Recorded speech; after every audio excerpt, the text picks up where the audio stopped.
अब हम वॉज तथा वर के बारे में बात करते हैं। वॉज का मतलब था या थी।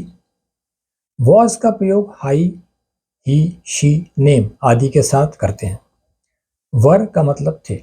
वर का प्रयोग वी, यू, दे आदि के साथ करते हैं। अब आप लोगों के दिमाग में एक बात खटक रही होगी कि मैंने अब तक के किसी भी वाक्य में वाज या वर का प्रयोग नहीं किया। आइए समझने की कोशिश करते हैं। यदि आप बारीकी से मेरी बात समझते हैं तो यह सब आपके लिए बहुत आसान हो जाएगा।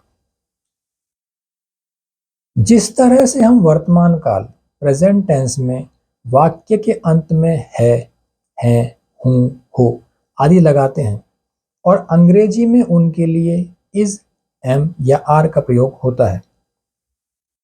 अब यदि हम उन्हीं वाक्यों को भूतकाल पास्ट टेंस में बोलते हैं या लिखते हैं तो था, थी, थे आदि वाक्य के अंत में लगाते हैं। तो अंग्रेजी में उनके लिए वाज या वर प्रयोग में लेते हैं। उदाहरण एक से समझते हैं। मैं किताब पढ़ रहा हूं। इस वाक्य को भूतकाल में इस तरह से लिखेंगे, मैं किताब पढ़ रहा था। इसका अंग्रेजी में अनुवाद होगा आई वॉज रीडिंग बुक। आप दोनों वाक्यों को गौर से देखेंगे तो पाएंगे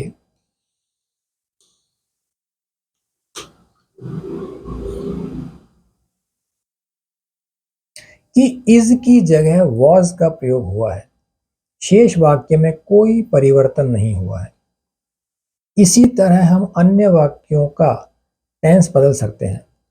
हमें करना सिर्फ यह है कि जिन वाक्यों में इज या एम का प्रयोग हुआ है उनको पास्ट टेंस में बदलने के लिए इज या एम की जगह वॉज लगा दीजिए।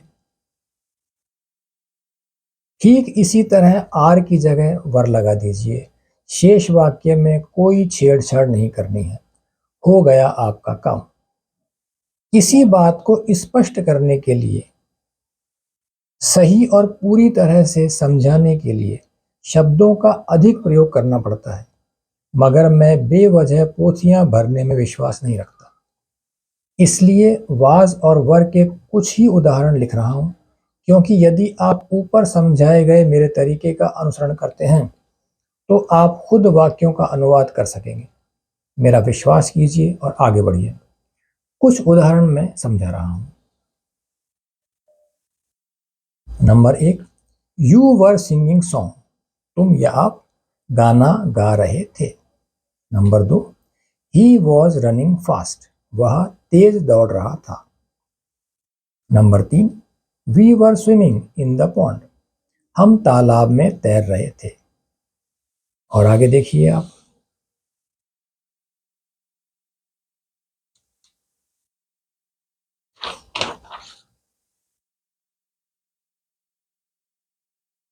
यहां एक और बात समझने की है कि तालाब में के लिए हमने इन द पॉन्ड लिखा। मुख्य बात यह है कि हिंदी में जो बाद में लिखा होता है, जैसे यहां में तालाब के बाद लिखा है, तो अंग्रेजी में उसका अर्थ पहले आता है, जैसे यहां इन द पॉन्ड के पहले लिखा है। इसी तरह से और भी उदाहरण हैं, कुछ समझ लेते हैं। नंबर 1, दरवाजे पर, एट द डोर। यहां पर दरवाजे के बाद है और अंग्रेजी में डोर के पहले एट है। नंबर 2, मेज पर, ऑन द टेबल। नंबर 3, पेड़ के पीछे, बिहाइंड द ट्री। नंबर 4, कुर्सी के नीचे, अंडर द चेयर। नंबर 5, मेरे साथ, विद मी। अब आप एक सलाह समझिए कि मेरी एक आसान सी सलाह है कि प्रतिदिन कम से कम 5 शब्दार्थ वर्ड मीनिंग्स याद करें। यदि आप 5 शब्दार्थ भी नियम से कर लेते हैं और त्योहार या अन्य कारणों से हम साल के 365 दिन में से 65 दिन निकाल भी देते हैं तो भी 300 गुणा 5 बराबर 1500, अर्थात आप एक वर्ष में 1500 नए वर्ड मीनिंग सीख जाएंगे।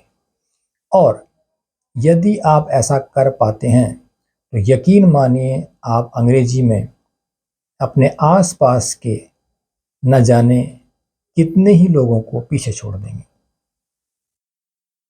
आगे बात करेंगे नेक्स्ट वीडियोस में। Thank you.